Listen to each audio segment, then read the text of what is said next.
Welcome to the Switch Style Podcast, where we encourage you to think beyond what you hear. I'm your host, and I go by the name of Smooth. And audience, welcome back to episode 65 of the podcast. And coming up on this episode, I'll actually give you guys an update on the Billboard charts. I'll let you know what's coming out this Friday, June 30th. Man, that's crazy. June is already over. And last but not least, I'll give you my take on Chainz's latest album, Pretty Girls Like Trap Music. But before we jump into anything, I do want to let you guys know you can find the podcast on iTunes, Google Play Music, SoundCloud, and YouTube. And also check out the new jacksjournal.com. That's JACS journal.com. You can find the podcast there, as well as my written reviews as well. And also follow me on Twitter at JCSJournal. So let's go ahead and jump into it. On the Billboard 200, Lorde debuts at number 1 with her sophomore album, Melodrama, earning 109,000 units. 82,000 of those were traditional album sales. And if you want to get caught up on Lorde's album, actually go check out episode 64. It's the album I reviewed last week, so go check that out. Melodrama also gives Lorde her first number 1 album on the Billboard 200. And she's also number 1 in Australia on Australia's ARAI albums chart. So congrats to Lorde. Number 1, 2 countries, and probably more than that. And Chainz, he makes an ironic debut at number 2 this week on the 200 with Pretty Girls Like Trap Music, earning 106,000 units. 57,000 of those were traditional album sales. So it was pretty close when you combine the overall units, the streaming, and the album sales. Lorde only outdid them by a few thousand units, so congrats to both of them. And also, Pretty Girls Like Trap Music gives Chainz his 4th top 10 album.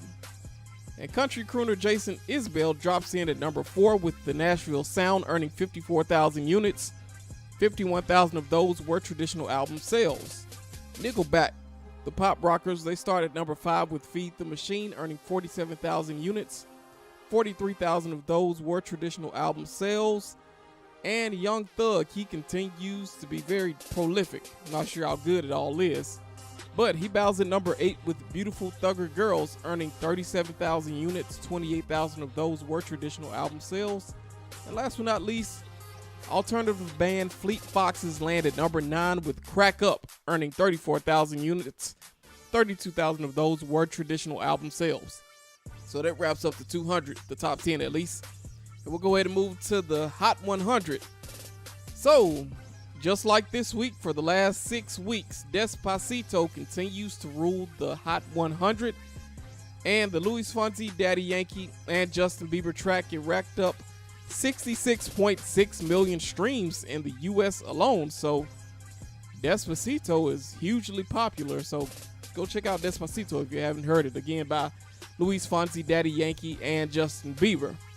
And at number 4, DJ Khaled scores another one. Top 5 single is Wild Thoughts. Like I said, it hits number 4. And Wild Thoughts is from his 10th album, Grateful. And the track, if you don't know, it features Rihanna, Bryson Tiller, and samples Carlos Santana's Maria Maria, which topped the Hot 100 for 10 weeks in the year 2000. And Maria Maria featured the product G&B. Just in case you were wondering, that was the vocalist that was on the track. But congrats to DJ Khaled. He racks up another one. Another top 5 hit. I'm the One was top 5 earlier this year, but it's actually still in the top 5. It sits at number 2. But just some more stats for you. As of now, this is Rihanna's 31st top 10 on the Hot 100. She currently sits in 3rd place behind Madonna, who has 38 Hot 100 top 10s, and the Beatles, who have 34 Hot 100 top 10s. So congrats to Rihanna. She continues to rewrite Billboard chart history, and who doesn't love Rihanna? So congrats to Rihanna, DJ Khaled, Bryson Tiller, Luis Fonsi, Daddy Yankee, Justin Bieber, Fleet Foxes, Young Thug, Nickelback, Jason Isbell, Chainz, who we're talking about later on in the podcast, and Lorde. They all made huge waves on the chart this week. So congratulations to all of those artists. And so let's go ahead and move to what's new. This Friday, June 30th, 2017, look out for new albums from superstar and rap legend Jay-Z, who is back with 444. Superstar DJ Calvin Harris, he returns with Funk Wave Bounces Volume 1. And audience, if you haven't heard DJ Khaled's album, just a quick note. Calvin Harris is featured on one of the songs on DJ Khaled's album. It's called Don't Quit, and Travis Scott and Jeremiah, they both are on it, and it's one of my favorite tracks on DJ Khaled's album, so go check that out. And last but not least, R&B legends TLC, they're back with the self-titled effort. It's their first album in quite some time, so again, this Friday, June 30th, look out for new albums from Jay-Z, 444. Calvin Harris, he's back with Funk Wave Bounces Volume 1. And last but not least, TLC, they're back with a self-titled effort, which is reportedly going to be their last one. So, let's go ahead and jump to the album review. I'm actually reviewing, like I said earlier, 2 Chainz, Pretty Girls Like Trap Music. And if you haven't seen, there's been this big elaborate build up or marketing plan around it, and I'll talk about it in my take. Like I said, and he had pink trap houses in Atlanta, New York, LA, and there's one in Atlanta. The one in Atlanta, which is where 2 Chainz is from, it's been hugely popular. People are going up, posting pictures on Instagram, posing on the pink car that sits out in front of it, and they're doing everything. So there's been a lot of excitement around this album, and rightfully so. But if you haven't heard any of my reviews before, I like to give you guys a quick bio just to tell you a little bit about the artists, who they are, where they come from. Just want to give you some history on them so that when I give you guys my take, it'll kind of give you an idea of, who they are and what I'm talking about, and you won't be sort of in the dark on everything. So here we go. 2 Chainz, his real name is Tauheed Epps. He was born September 12th, 1977 in College Park, Georgia, which is a city that sits south of Atlanta. And before he came 2 Chainz, he was known as Titty Boy and one half of the Atlanta duo Player Circle. Dollar Boy was the other member, if you're curious. In the duo, they were signed to Ludacris's Disturbing the Peace label, but could never get going due to personal troubles. They eventually did get it together, and they scored a hit with the Lil Wayne featured Duffel Bag Boy in 07, which peaked at number 15 on Billboard's Hot 100 chart. 2 Chainz went solo around 07 on the mixtape Me Against the World, and a dozen mixtapes have followed since. He released 3 in 2016 alone, and those 3 mixtapes were Feel Like Cappin', Daniel Son, Necklace Done, and Hibachi for Lunch. And if you don't know, 2 Chainz is crazy about Hibachi. He loves Hibachi, and he talks about it a few times on his album, on Pretty Girls Like Trap Music. He released his official debut album for Def Jam, based on a true story, in 2012, and it included the hit singles No Lie, Birthday Song, and I'm Different. His sophomore effort, based on a true story 2, #MeTime, it followed in 2013, and a joint project with Lil Wayne titled Collard Grove dropped in 2016. 2 Chainz hit a career high earlier this year in February, to be exact, when he earned a Grammy for Best Rap Performance for his assistance on Chance the Rapper's No Problem. So hopefully I summed everything up pretty well for you in a short amount of time. But 2 Chainz has been around quite a while. So I'll go ahead and give you guys my take on 2 Chainz's latest album, Pretty Girls Like Trap Music. Pretty Girls Like Trap Music, and apparently trap houses too. Atlanta-bred rapper 2 Chainz is just the latest in the long line of artists who have gone beyond standard marketing practices to build the buzz for their latest project.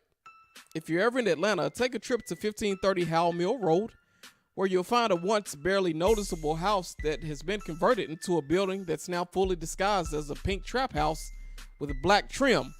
And audience, just a quick note, I'm not sure how much longer the house is going to be up, so if you're in Atlanta, stop by soon, because it could probably be gone, or it could probably be converted back into the old house any day, so you never know. But throughout his career, 2 Chainz has been one of the most prolific and true-to-form creators of the hip-hop subgenre. Trap music was born out of Southern hip-hop's survival by any means underground in the mid to late 90s and rose to prominence in the early 2000s. It has also become the unique identifier of modern Southern hip-hop and is arguably the genre's most dominant form. As the music industry's business model continually changes, it has become more important than ever for artists to create a one-of-a-kind consumer experience, and that is exactly what 2 Chainz has done. In February 2017, the Atlanta MC earned a Grammy for his contribution to Chance the Rapper's No Problem.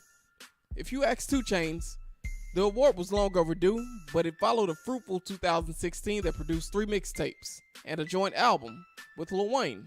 Soon after, 2 Chainz' 4th studio album, Pretty Girls Like Trap Music, arrived in June 2017 with front-to-back tales of ambitious rags to riches rap.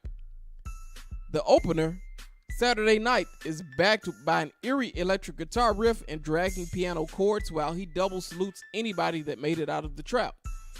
He revisits his traumatic past in the trap where a partner's death forced him to stop serving sex, and admits to carrying a book bag of drugs to his graduation in hopes of selling more. 2 Chainz also addresses his rocky departure from the Ludacris label, disturbing the peace. Fellow trap stars and Atlanta natives Gucci Mane and Quavo lend a hand on the tipsy good drink.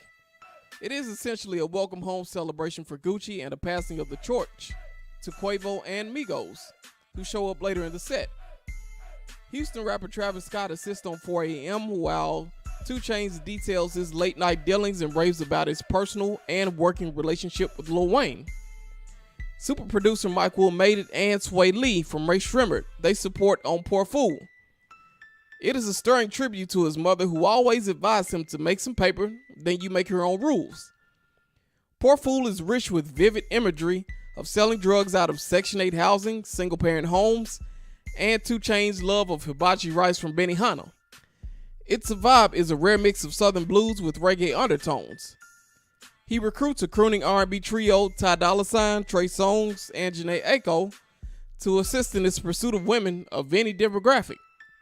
Pretty Girls Like Trap Music's final tracks, Bylon and Burglar Bars, step outside the album's established sound, but were properly placed towards the end in an effort not to disrupt the album's flow and cohesion.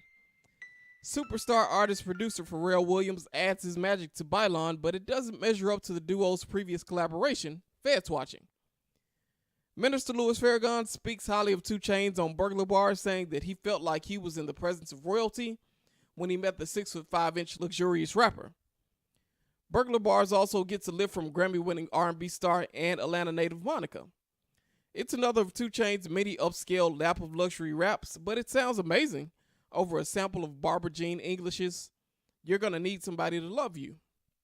For the most part, Pretty Girls Like Trap Music lives up to its billing as a trap album, but it's handicapped with flaws. 2 Chainz, like most rappers, tend to value quantity over quality. Like his entire discography, Pretty Girls Like Trap Music's 16-song track list leaves much room for error. Many of the songs are redundant and would have been better left in storage. There's nothing wrong with inviting your chart-topping friends, Drake and Nicki Minaj, specifically to the party, but their input is useless without their A-game. Despite its missteps, Pretty Girls Like Trap Music is probably 2 Chainz' most honest and personal album to date. That alone is worth a visit.